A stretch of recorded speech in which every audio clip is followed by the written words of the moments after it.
what is conditioning? Well, most people I talk to would say stuff like going for a run, going swimming, but this actually doesn't answer the question. No, conditioning is about energy production. See, as a fighter, we want to be able to produce energy as fast as possible because we want to be as powerful as possible, and also as long as, well, necessary, because we don't want to gas out in the middle of a fight, even not in sparring or in training. We don't want to be forced to skip a sparring session, for example, or a sparring round, because we don't want to show weakness, because we don't want to be seen as a fucking pussy. And, well, that all being said, conditioning for martial arts is way different than for marathon runners, for example. But how do we train for that? Because, well, obviously it's about much more than just going for a run or going swimming. Well, we know that conditioning is about energy production. And probably, maybe you have already heard about the 3 energy systems that the body uses to produce energy. The aerobic system, the anaerobic lactic system, and the anaerobic alactic system. And all of those systems basically are needed for combat sports, or for any sports in general, but for combat sports, and, well, all of them also have to be trained. But when I first heard about those 3 energy systems, I was pretty much, well, overwhelmed, like confused, like, do you have to train all of them at the same time? Or that would be a lot of fucking conditioning, and I much rather go and lift some heavy ass weights, so, like, now fuck all of this conditioning bullshit. That's what I thought at first. So in this video I'm gonna, well, break it all down. First of all, I'm gonna give you a brief overview over the 3 energy systems. I'm gonna tell you when or in which phases to train for which energy systems or which adaptations, and also how to do it. So I'm gonna give you some methods at the end. So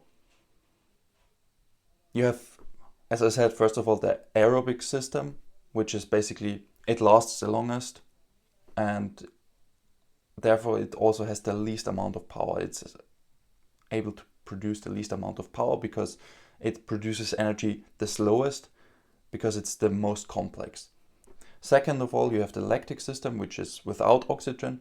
It lasts much shorter, like up to 1.5 minutes, but it also is able to generate way more power.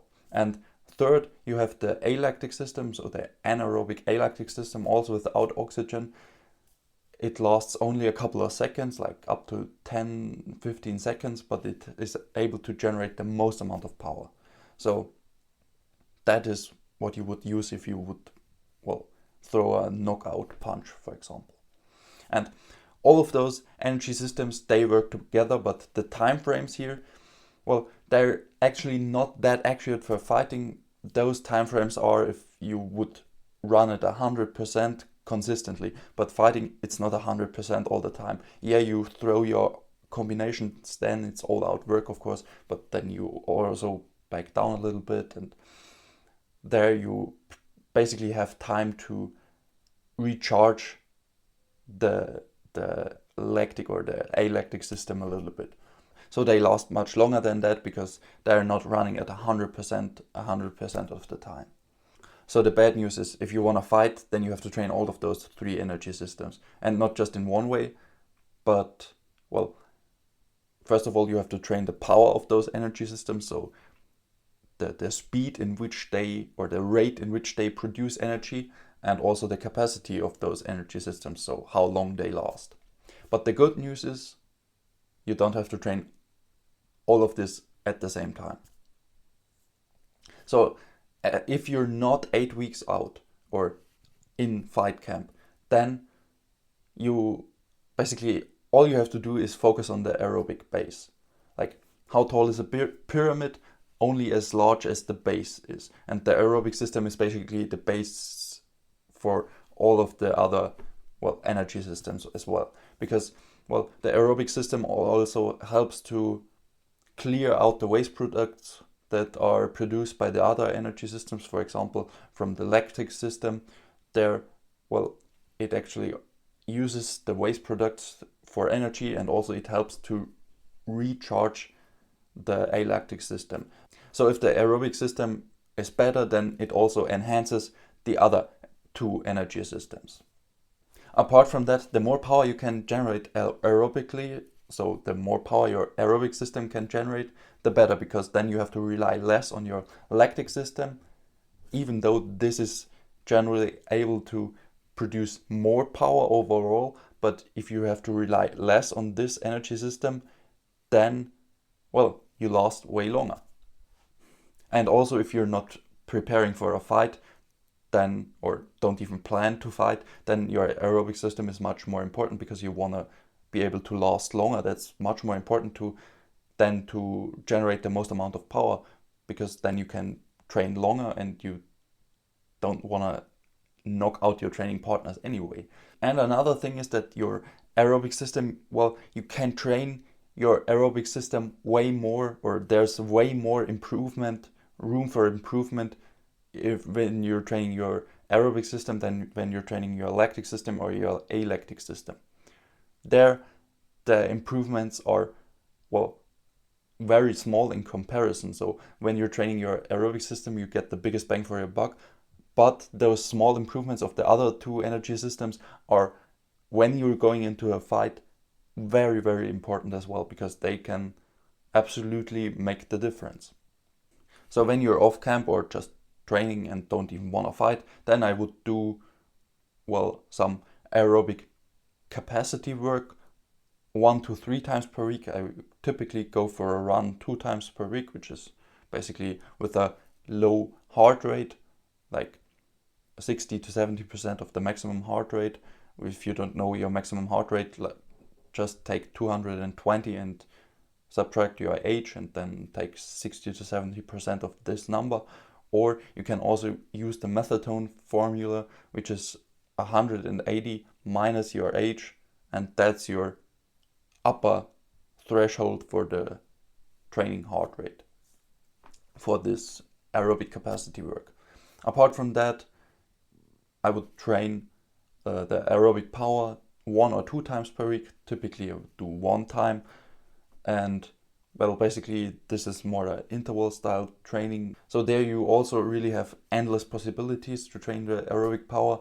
But well, for example, you can go for a run or doing running intervals, like you go like at a relatively higher heart rate of like 150 to 160 beats per minute for 2 to 4 minutes, for 2 to 4 minutes, and then go like do some rest or do some active rest, so like some light jog for like with like 110 to 120 beats per minute for the same amount of time, so also 2 to 4 minutes. But if you want to see how this would then look like in an actual training program, please check out the link in the description.